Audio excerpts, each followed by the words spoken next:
Can you hear me? Right, okay. Anyway, let's not waste any time.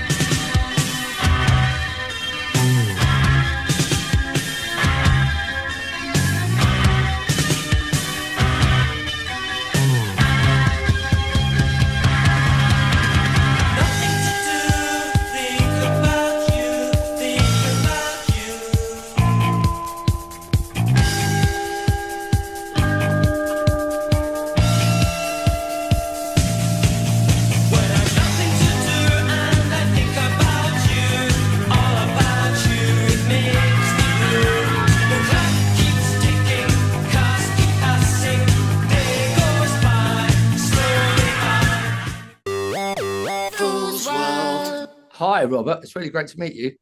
And you, definitely. And yeah, I remember your band. Right, you were saying. I think you were the same age as us, weren't you? You were about 16 Probably in about the same. 1976. So I was 15 in 76. Started pretty Yeah, young. so was I, actually. So, there's a lot of things I want to ask you about. I mean, I've always wondered what happened to you because I really, as I explained in that post, I really loved the Scars, and that album meant fucking loads to me because at the time it was the early 80s, as you know, and I was driving around in a car that I wasn't allowed, didn't have a license for, and it was a shit old car, a really shitty old Ford Anglia, and I didn't have a cassette player or a radio, so I had a portable battery cassette player, and that album was just always on every time I went out, and I never got bored of it ever. The cassette version of the album that Yeah. You would have had the version of the Silver Dream Machine. Yes. I had the vinyl as well, but if I could have got my record player in the fucking car, I would have. But these were we used to get about 15 people in a car back then. So what happened? It all seemed to be going really well, and I thought you were destined for great things. And I think a lot of people, they thought that as well.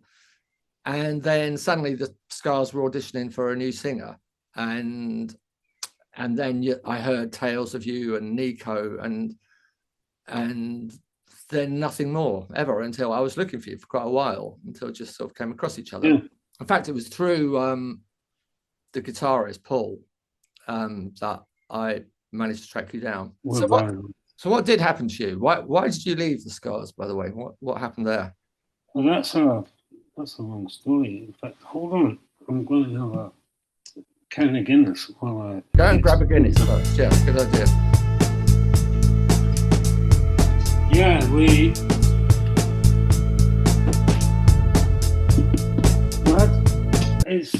it goes back to when the 1970s, really, because we had quite not a complicated, but not exactly stable management system behind us. Right. Who was your manager? Well, originally it was a friend that we knew from a street in Edinburgh called Coburn Street. That was where all the kind of the hippie shops. Is that where you're from, Edinburgh? Yeah. Right. Yeah, well, I'm actually from Leith, which is not really Edinburgh, but anyway, yeah, a person there, Gordon Martin, lovely man, he was about 28, 29, and we were 16, and he could drive, and he was happy to drive us all over the country. Mm-hmm. And what was his job? Did he have any money? Because usually those characters have some sort of money. We had a he had a clothes shop in Coventry. Always a clothes shop, isn't it? It's always a clothes shop. Yeah, 1976 sort of period. So it was all kickers, but he wasn't like Vivian Westwood. The shop had just sold things like jeans and kickers and bomber jackets. I had a pair of kickers. Yeah, so you know the kind of shop I mean. Yeah. But so he was happy to the van. And he was happy to drive you around, and he believed in you, did he? Yeah, we got on well as friends, and he also had a, a perception that what we were doing was valuable. Hmm. You know, because How long had you been together at that point when you met him? well, 6 months. Right. Okay. Right. Yeah. Were they schoolmates? Were they mates from around, or did you audition anyone, or how did that go? How did you Well, the beginning of the back. There's actually two documentaries about this oh, that you can get on YouTube. I should have remembered about them and I'd filmed rather hear it them. from you. Yeah, I mean, I was in a kind of school band. You know how when you've got ideas about making music and you're still at school, you're just like 13 or 14. Done it. Mm. Yeah. Me and my friend Callum, who became the drummer for the Scars, we Mm. had a band, uh, us and this other guy who was a Mick Ronson fan. So It's that always, kind of suited it's us. always a Mick Ronson fan as well. And so we had this kind of band, and we used to play in cinemas on a Saturday, you know, the children's matinee Mm. in between the films. And we got £1.50 each for doing it. So we were Not minted. bad. Yeah. And then November of 1976 came along, and I read a review about a Sex Pistols gig in London. And after that, Yeah. that's what I decided I knew that I had an affiliation for it. Same. Yeah. And so Probably about read the same May, review as you, actually. yeah, Was I the can't headline remember. Anarchy in the UK? I think. I don't I remember. I did. just I remember. remember reading it and just thinking, yeah, that's it. Mm. Oh, it I just remember. made sense. I remember reading that Anarchy in the UK and read the review, and I thought, "Fucking hell, this is a band that I already love," but I didn't know what anarchy meant, and I Yeah, I bought the pronounced it wrong. single, and then about 2 days later, it was cancelled. That's right. That's right. That was all weird, wasn't it?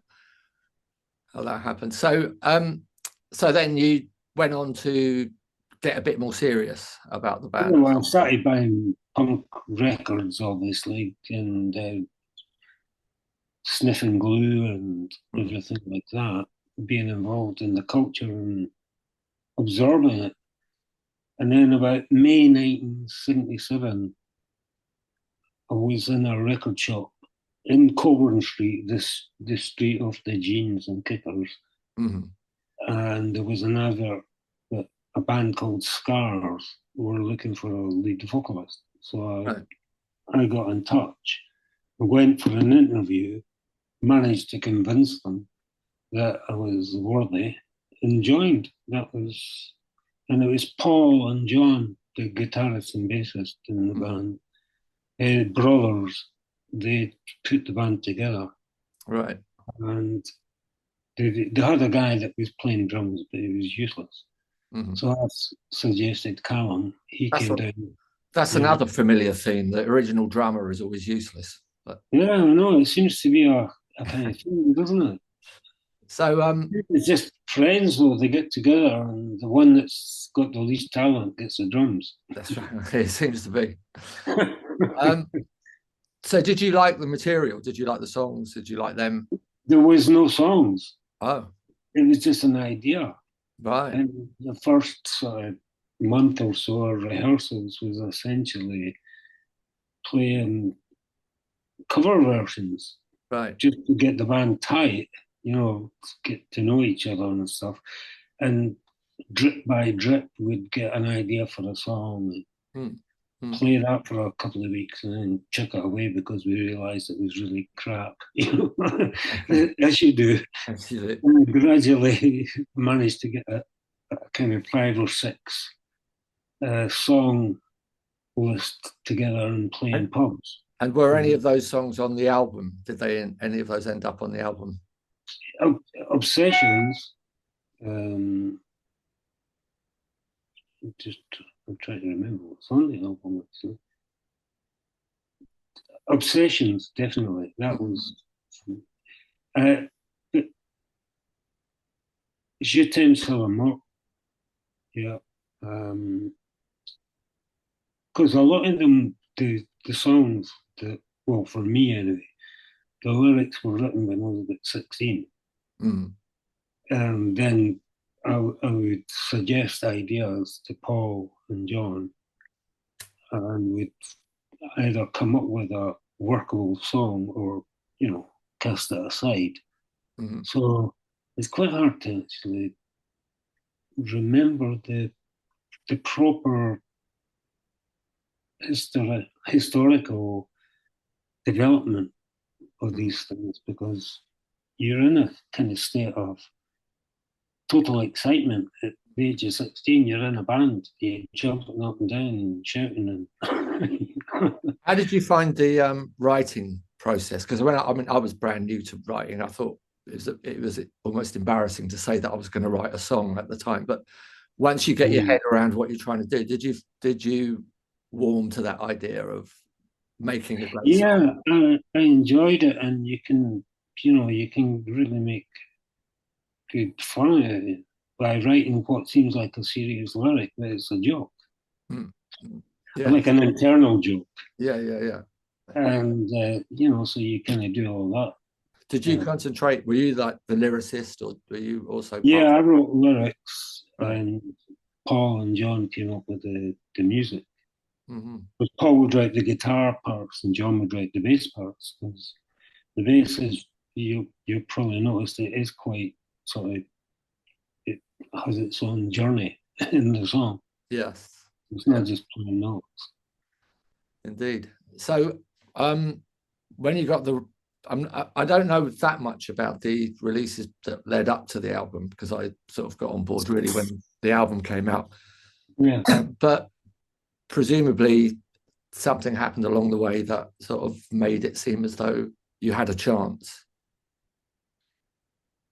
Yeah, I don't really, it just seemed to be a force that was driving itself.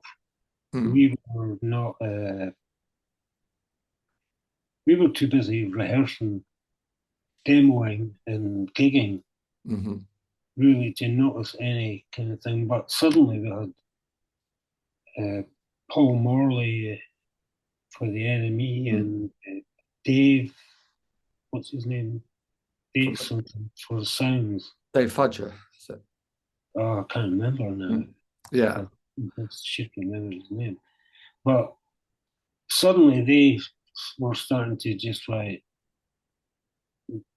rhapsodic Right. reviews for anything that we did. Mm. And it did seem like that, but it's difficult to say. I don't think that I would imagine, looking in retrospect, that what's happened is that the the targeted audience was the wrong choice on the part of the whole promotion push. Right. Because we weren't really a pop band, but there was a sort of mixture of pop. Mm. It had a very jagged edge, didn't it? The guitar sound was very angular, sort of almost Yeah, banshees like, I thought, in place. yeah, it needed to be in more of that area of perception. And did you get into the whole idea of becoming a pop star? How were you with all that? Did you party a lot? Did you Oh, certainly we partied every chance that we got and had a great time and worked hard as well, mm, obviously. But being a pop star was a strange concept, because when you're not a pop star, you think it's the most amazing thing in the world. But suddenly, if you're, say, playing your own tiny little town or city, and mm, you're filling venues and everybody loves what you do, mm. suddenly you realize that being a pop star, it's pretty much just like being a waiter in a restaurant, isn't It is a bit. it? Providing people with stuff that they want. And I don't think a lot of people realize that they've become a pop star either. They're just sort of too busy doing the gig, Well, exactly. promotion things. Yeah, because as you know, and the thing is, everybody thinks the rock star life is insane. It's not, because you've got to get up in the morning and do the work. It is hard work. There is a lot of hard Yeah. work. But the at what point then? So the album was on a bit of a high, as far as I can tell. Why was there no second album? That's a convoluted question. I need to answer my door. Someone's at my door. I'll only be about 10. All right, yeah. Okay. Dear Elton John. Hello. Hi. Sorry about that. That's all right. Parcel from next door. Mm. So yeah, why no second album? When did it start going not the right way? Well, that was after we'd recorded the album.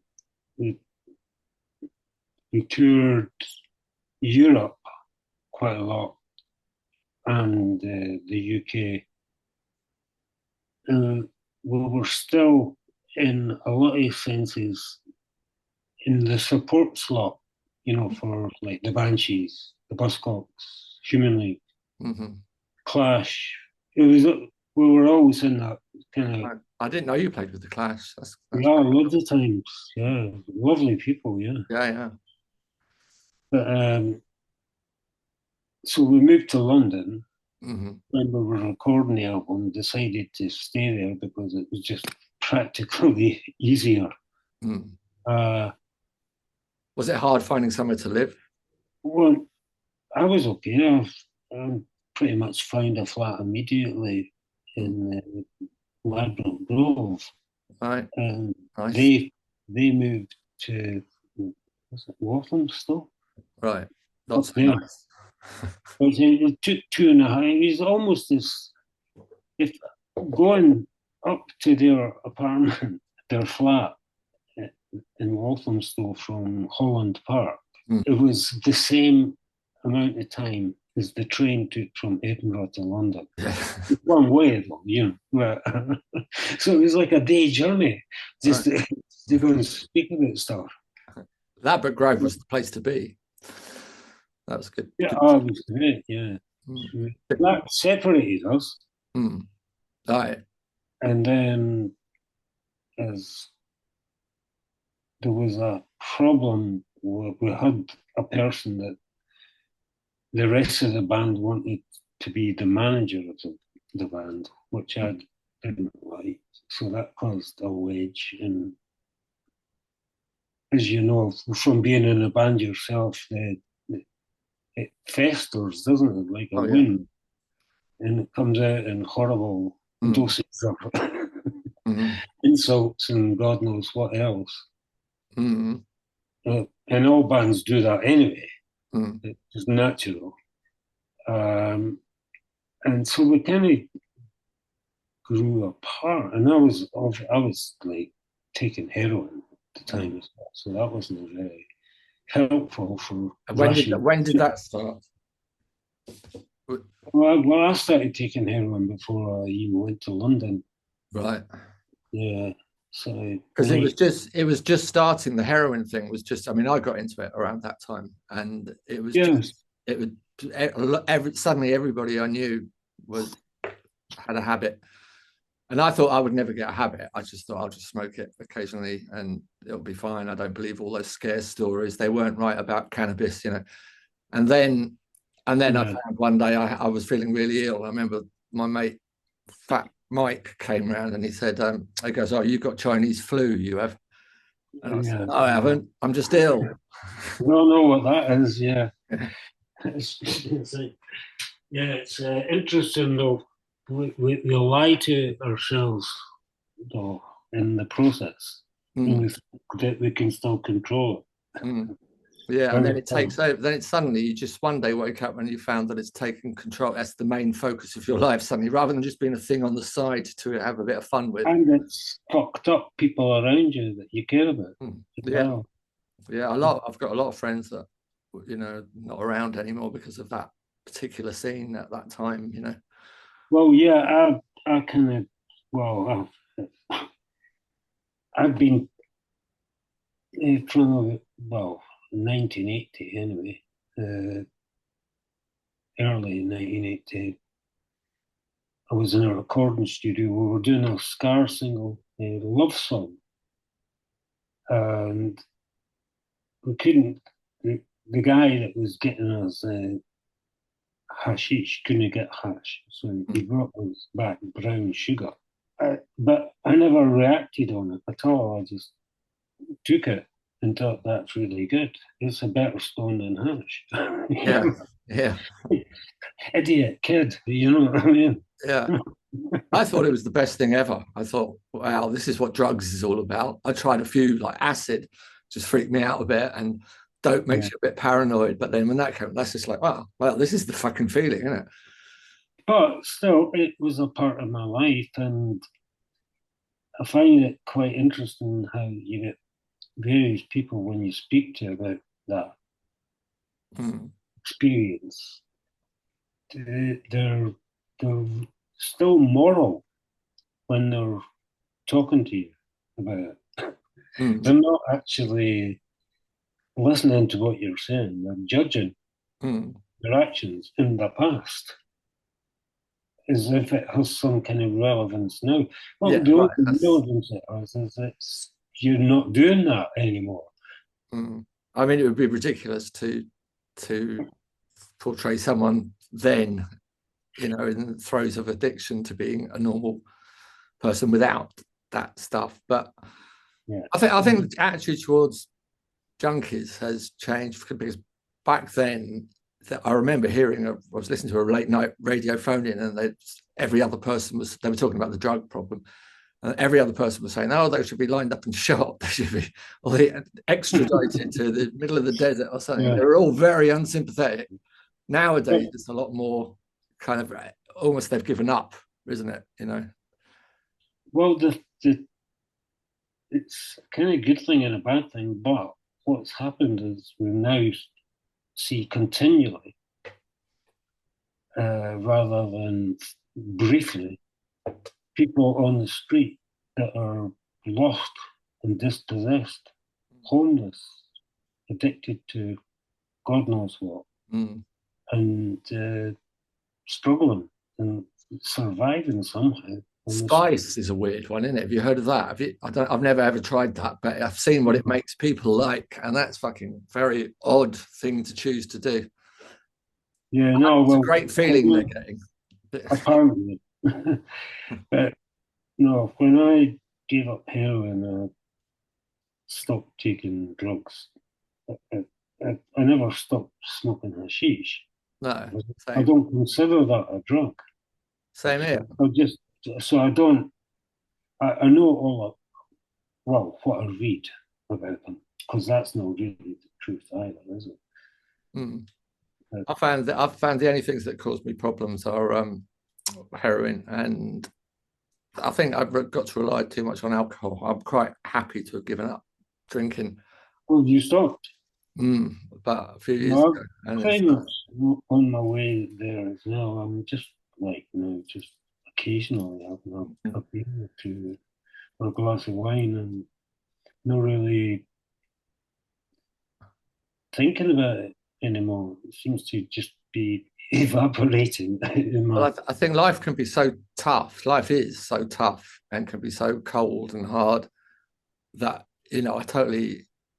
I liked that escape, whatever the thing I was using, and alcohol was the most prevalent one everywhere, and I love pubs and all of that kind of stuff. But one day I just suddenly thought it tasted wrong one day, and then I couldn't believe that I hadn't drunk at all the next day or the next day and then I thought, fuck this, I feel great.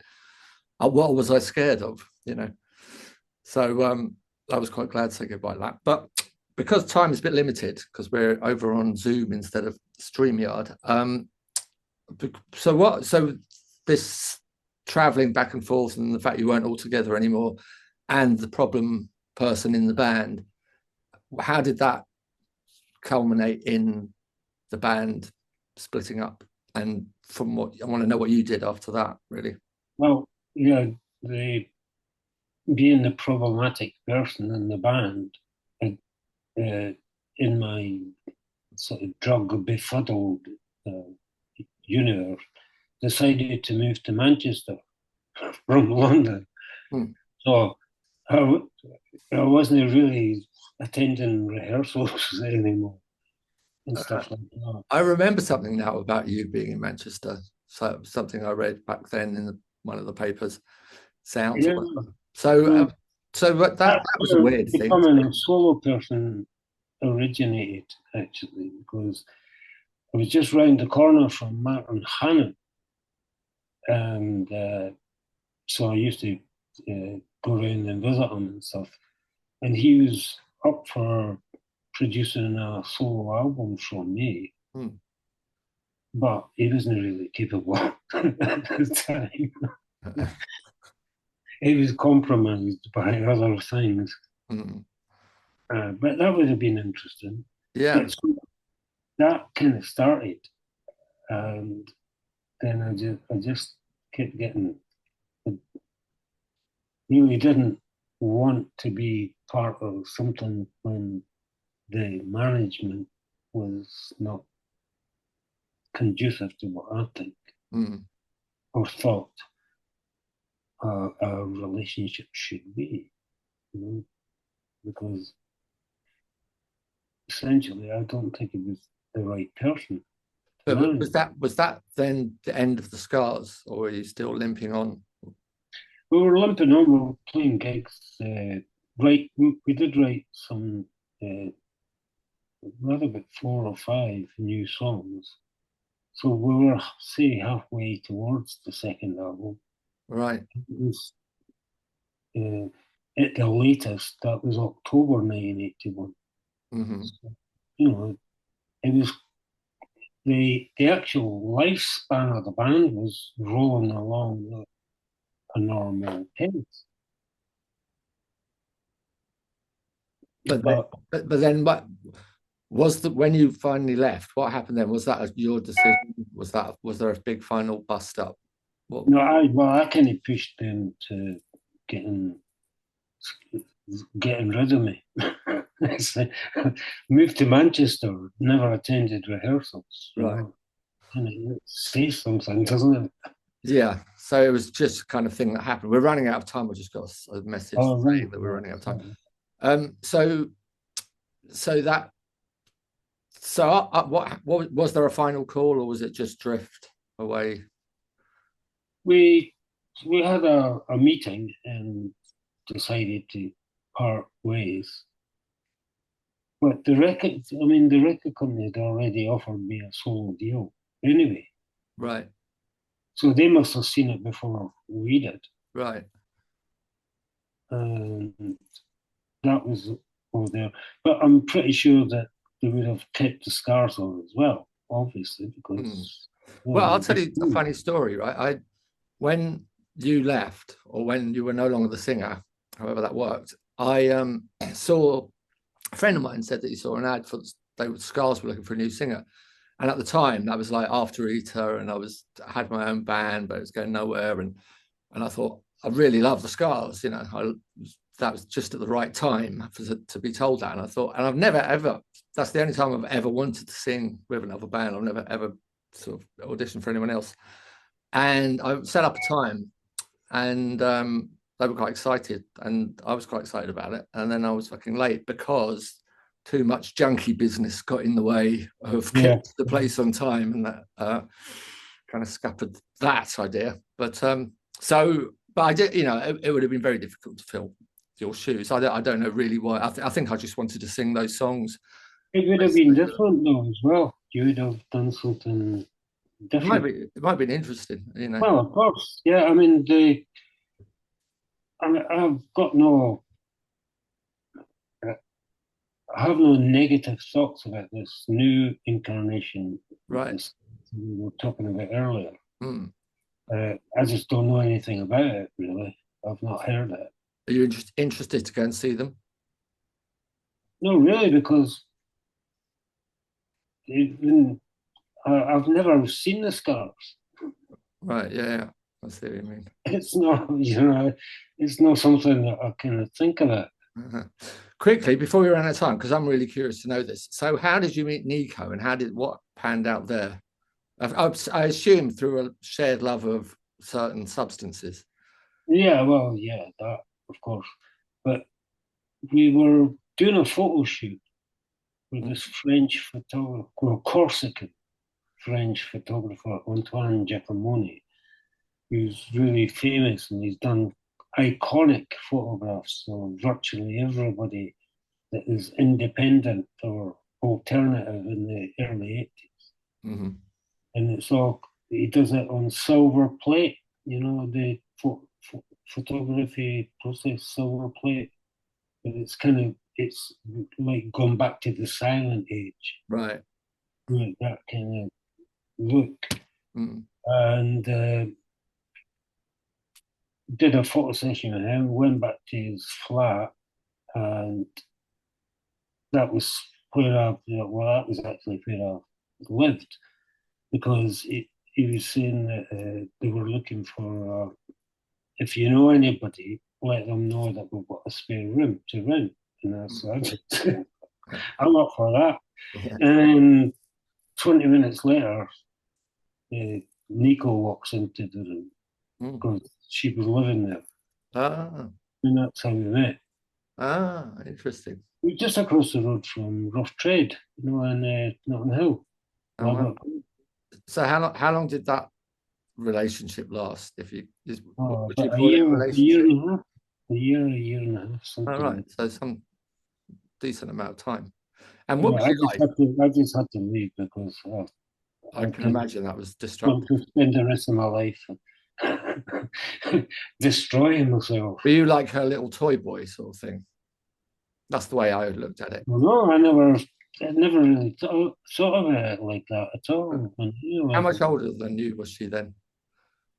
I think 15 years or something. All right, so it wasn't like crazy. Yeah, because she was pretty young when she was in the Village, wasn't she? Yeah, right.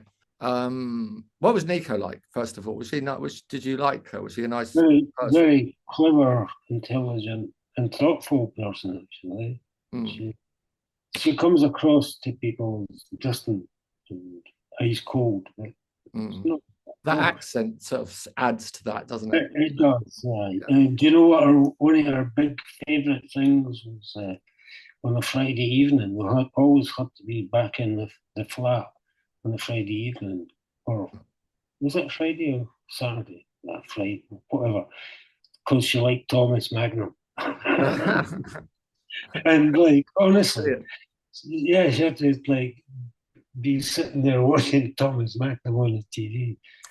So that's the ice goddess. Yes. That's it. That's quite amazing, really. That was quite a story. Have you thought about writing a book? If I was ever to write a book, I don't think I would tell the truth. I think I'd just make it up. Well, write one and make it up. But I don't think you would need to. Is it true that you speak 20 languages? Not 20, 11, but 20 is a bit much. 20 is a fucking lot, isn't it? I didn't believe that when I was thing is, what you got to remember that eight of them, they're all dialects. All right. Say Arabic, Hebrew, stuff like that. They are pretty related languages. Do you speak Arabic? Do you speak Arabic? Yeah. Ah, Mabruk. Marhaban. I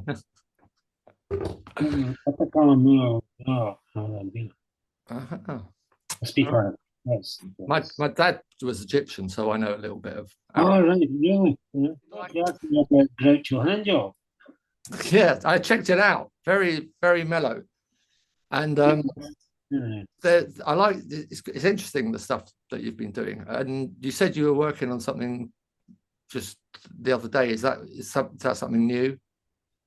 Yeah, I've got some songs. I've got some pop type songs I want to put out, and other more sort of, albumy type tracks rather than pop. Do you still get the same buzz out of making music? Yeah, well, once you start, something's pretty difficult. It is. Did you ever fit back into normal life? Not really, no.